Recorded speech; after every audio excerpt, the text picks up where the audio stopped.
का लेकर जहां जहां जाओ, करम कमंडल कर लिए तुलसी जहां जहां जाए, और सरिता कूप समुद्र जल बूंद न अधिक समाए।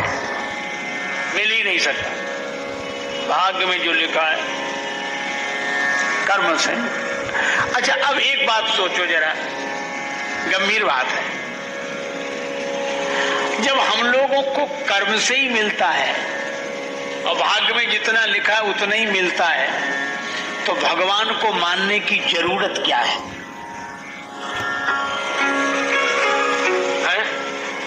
अच्छा, सचमुच ये तर्क कहता है जरूरत क्या है? जब हमारी कर्म का फल भाग्य बनता है और भाग्य का ही हमें मिलता है, तो क्यों भैया भगवान को क्यों माने? पर मैं उत्तर देता हूं, और महापुरुषों का दिया हुआ उत्तर है। उत्तर यह है कि हमें कर्म का फल तो मिलता है, लेकिन कर्म फल दे नहीं सकता। उदाहरण सरलता से, मान लो एक आदमी ने पढ़ाई की, पढ़ तो लिया, डिग्रियां पास कर ली, कर्म तो किया, लेकिन कर्म का फल मिल रहा है? कर्म फल दे पा रहा है? क्यों? बिना नौकरी के घूम रहा है।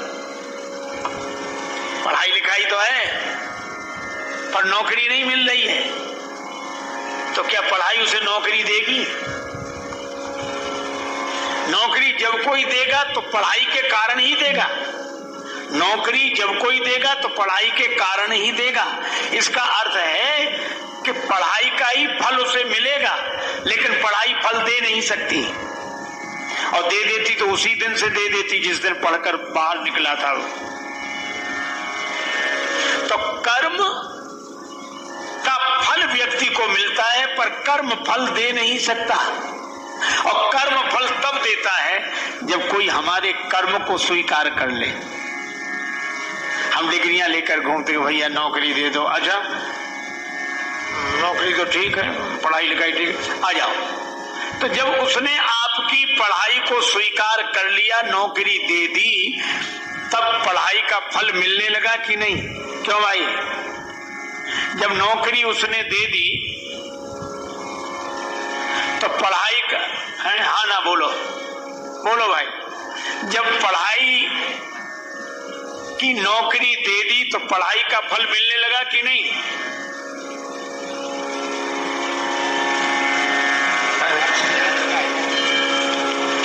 चलो,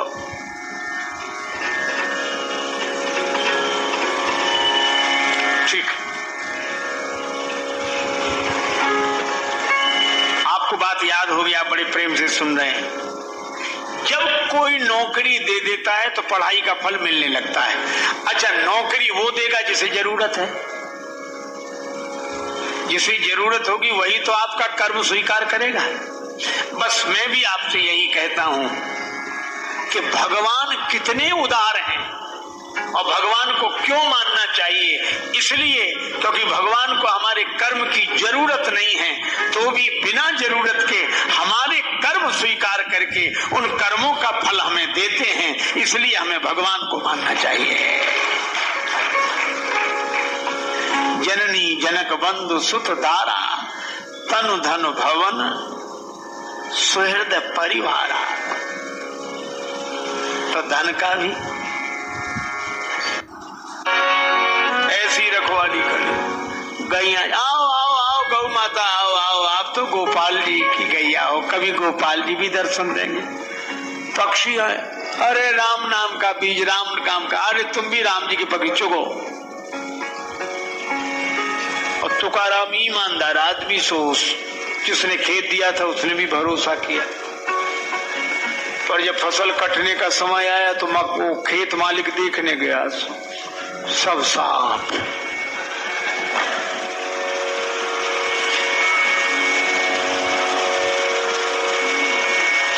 खाली डालियां खड़ी, तिनके खड़े, डंठल खड़े। उसने देखा, अरे राम, बड़ा दुख हुआ उसे, किस पागल को कहां हमने रखवाली दे दी है। बड़ा नाराज हुआ। होता तो 8-10 मन अनाज था, बोला 25 मन होता था, नहीं मिला तो तुमसे ले लूंगा। तुकाराम बोले आप तो खेत कटवाओ। वो बोला क्या कटवाए, बचा क्या है जो कटवाए? अरे डंठ लो कोई, ठीक है कटवाया।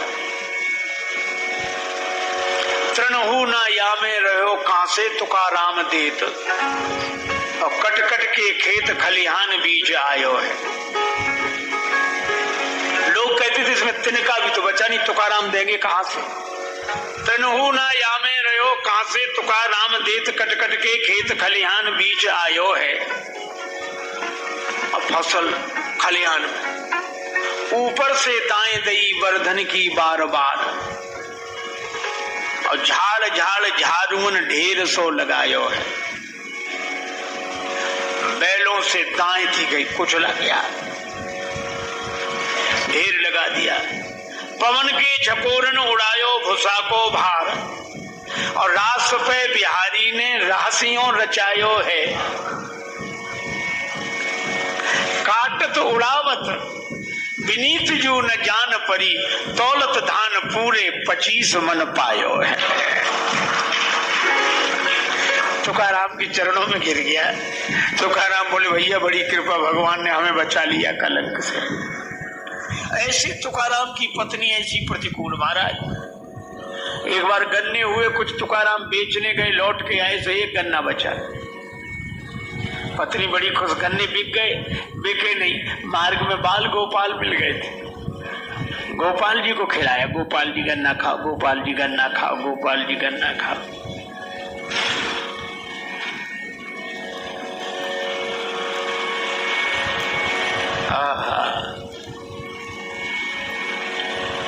पत्नी को इतना गुस्सा आया, एक बचा, क्या करें इसका? सो गन्ना उठा के तुकाराम जी की पीठ में मारा, 2 टुकड़े हो गए। तुकाराम जी बोले बड़ी समझदार हो, हम तुम 2 गन्ना, एक अब 2 टुकड़े हो, एक तुम चूस लो, एक हम चूस ले। किसी ने कहा आप नाराज नहीं होते? तुकाराम बोले काहे को नाराज हो, भगवान की बड़ी कृपा है। क्यों? पत्नी अगर अनुकूल मिली होती तो मन इसी में लग जाता, पत्नी प्रतिकूल मिली है तो भी मन भगवान में लगा है कि भगवान बड़ी कृपा आप। और नरसिंह जी की पत्नी की मृत्यु हो गई। नरसिंह जी बोले भगवान बड़ी कृपा। मैं कहता हूं जब इन प्रतिकूल परिस्थितियों में भी इन संतों ने भगवान की कृपा देखी है, तो क्या हम अनुकूल परिस्थिति में भगवान की कृपा नहीं देख सकते हैं? इसलिए रोज सोचा करो मिला क्या है, और जो मिला है वो किसी ने दिया है। तन धन भवन सुहृद के संबंधों का पहले जैसा अर्थ नहीं है, तर्पण भी मिल ही जाएगा ऐसी भी कोई शर्त नहीं है। एक व्यक्ति की मृत्यु हुई, उसके 2 बेटे थे, दोनों ने कुछ भी नहीं किया। पिता की मृत्यु के बाद न मृतक भोज न श्राद्ध, कुछ नहीं। और मां कहती कि कुछ तो करो, तो हम इसमें विश्वास नहीं करते। मां ने डांट कर कहा कि तुम नहीं करते विश्वास, तुम्हारे पिता तो करते थे, इसलिए उनके भाव से ही करो। तो भी बेटे नहीं माने। एक दिन मां ने कहा कि यहाँ से 16 किलोमीटर दूर गंगा जी है, पिता की अस्थियां गंगा जी में ही छोड़ा, इतना तो करो। बड़ी मुश्किल से छोटा बेटा तैयार हुआ, साइकिल से गया, पिता की अस्थियां झोले में लेकर 12 किलोमीटर दूर तक गया। आगे एक नाला बह रहा था, पूछा कहाँ जा रहा है? बोले 4 किलोमीटर बाद गंगा जी में मिल जाता है। बेटे ने सोचा नाला जा ही रहा है, हमारे जाने की क्या जरूरत। पिता की अस्थियां नाले में ही छोड़कर आ गया। लौटने पर मां ने पूछा कि पिता की अस्थियां का पहुंच गई होंगी, चिंता मत करो। रात्रि को उस व्यक्ति ने स्वप्न दिया, कैसे मूर्ख बेटे को भेजा, मेरी अस्थियां नाले में छोड़कर आ गया। मां ने सवेरे छोटे बेटे को बुलाकर डांटा कि क्यों रे तू पिता की अस्थियां नाले में छोड़कर आ गया। तो भी छोटे बेटे ने अपनी गलती नहीं मानी कि तुम्हें कैसे पता कि रात को तुम्हारे पिताजी ने स्वप्न दिया। वो बोला कि पिताजी का तो जिंदगी भर दिमाग खराब रहा, मरने के बाद भी उनका पागलपन गया नहीं है। माँ ने कहा मरने के बाद क्या पागलपन। बेटा बोला कि 12 किलोमीटर इधर लौटकर सपना देने तो आ सकते थे, 4 किलोमीटर उधर नहीं जा सकते थे। यह है हमारी श्रद्धा का हाल। केवट प्रसंग से हमें पूर्वजों के प्रति श्रद्धा रखनी चाहिए। जिन जिनकी मुझको कृपा मिली उन सबको मेरा नमस्कार। जिन जिनकी मुझको कृपा मिली उन सबको मेरा नमस्कार। जब मेरे ऊपर झरते हैं आशीष अनुग्रह के झरने, सिर पर जब हाथ पूर्वजों का मैं क्यों जाऊं तीर्थ करने। वे ही मेरे गंगा सागर, वे ही हैं मेरे हरिद्वार। जिन जिनकी मुझको कृपा मिली उन सबको मेरा नमस्कार।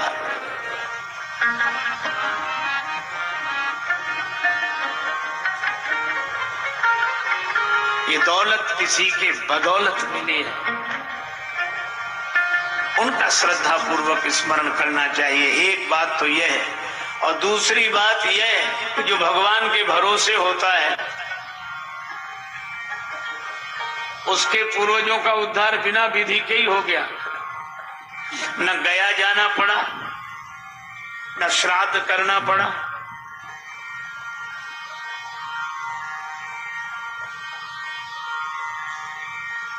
करुणा निधि राघव जू करिके करुणा केवट पर ढरिगे, बिनु कीन गया पुरखा तरिगे। ये भगवान की कृपा है। नाव में बिठाकर चला, बड़ा आनंदित हो रहा है और नाव के 4 चक्कर लगाए, उधर ले जाए फिर ले आए इधर फिर। भगवान ने कहा सीधे ले चलो नाव, ये चक्कर क्यों लगवाते हो। केवट बोला 4 चक्कर में ही घबरा गए।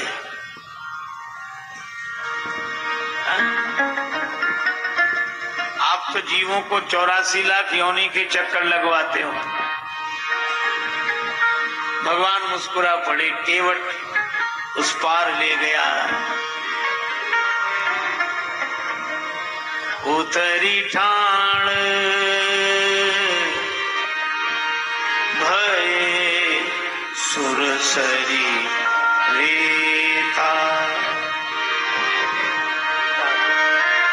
उतरी ठाण भये सुरसरी रेता, उतरी ठाण भये सुरसरी रेता। हम लोग आज अंग्रेजी पढ़े लिखे लोग कहते हैं लेडीज फर्स्ट, महिलाएं पहले। लेकिन आप आश्चर्य करोगे तुलसीदास जी तो इसका समर्थन पहले से ही करते हैं। नाव से उतरे तो पहले कौन उतरा, सी है, तब राम जी, सी है राम, पहले सीता जी उतरे। और नाव पर चढ़ने का मौका भी मिले तो प्रिय ही चढ़ाई चढ़े रघुराई, सियाजू को पहले चढ़ाया। और नौका से उतरते समय सियाजू पहले उतरी। राम गो लखन समेता, निखादराज गो उतरे, श्री लक्ष्मण जी उतरे, तब अंत में केवट उतरी दंडवत कीन्हा। कुछ लोग हैं जो केवट को निखादराज गोह को एक मानते हैं, उनकी अपनी भावना है। लेकिन तुलसीदास जी तो यहां स्पष्ट कर रहे हैं, सीय राम, उसके बाद गोह, निखादराज गोह, तब लक्ष्मण जी, ये पहले उतरे। उसके बाद केवट उतरी दंडवत कीन्हा, केवट ने उतरकर दंडवत किया। तो ये दोनों अलग अलग हैं, एक कैसे हो गए।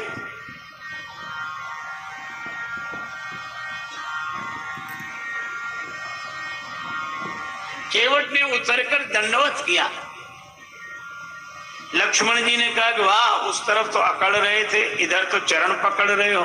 केवट बोला ये तो घाट घाट का तरीका है, उधर पार नहीं किया था, अकड़ कर भी आपको रोक सकता था, अब तो पार कर दिया तो चरण पकड़ कर ही रोक सकता हूं। लेकिन श्री राम जी को लगा कि इसे कुछ दिया नहीं है, पर क्या दें, कुछ भी हमारे हाथ में नहीं है। प्रभु सकुचे, प्रभु सकुचे यही नहीं कर जो दी, प्रभु सकुचे कुछ है नहीं। श्री जानकी जी ने कहा प्रभु आपके उस हाथ में नहीं है, तो आपके इस हाथ में तो है प्रेम की पराकाष्ठा। ये अनन्यता का अद्भुत उदाहरण है। श्री राम जी ने कहा किशोरी जी आपका हाथ मेरा हाथ कब से हो गया?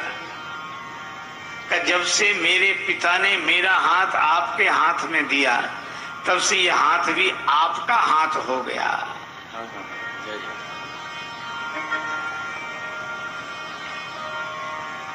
एक गोपी दूसरी गोपी से कह रही थी, हाथ लगाए अपनी आंखों पर और कहे कि देख श्री कृष्ण के नेत्र कितने सुंदर हैं। वह गोपी बोली बावली ये तेरे नेत्र हैं। वो बोली मेरे पहले थे, पर जब से श्री कृष्ण को देखा तो देखत ही उन ओर वे आन बसे इन माही, अब ये नैना श्याम के सखी हमारे नाही। श्री जानकी जी भी कहती प्रभु आपका ही हाथ है। ये की सिय जान निहारी, मन मुदरी मन मुदित उतारी।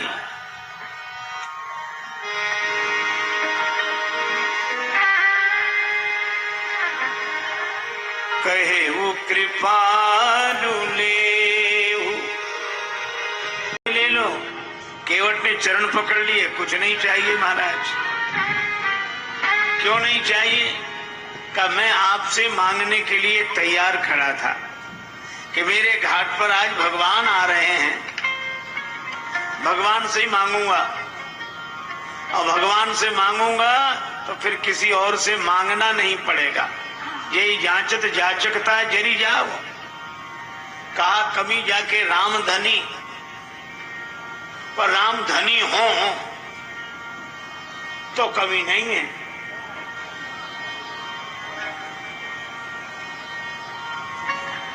राम जी जिसके पक्ष में हो, जय हो। राम जी अपने बंदों की खुद व खुद करते हैं निगरानी। नया बिस्तर नया मज्जा, नया बिस्तर नया मंजा, नया दाना नया पानी, और युगल सरकार जब सिर पर तो मस्ती दिल में रहती है। किसी की नाव पानी में, यहाँ रेती में चलती है।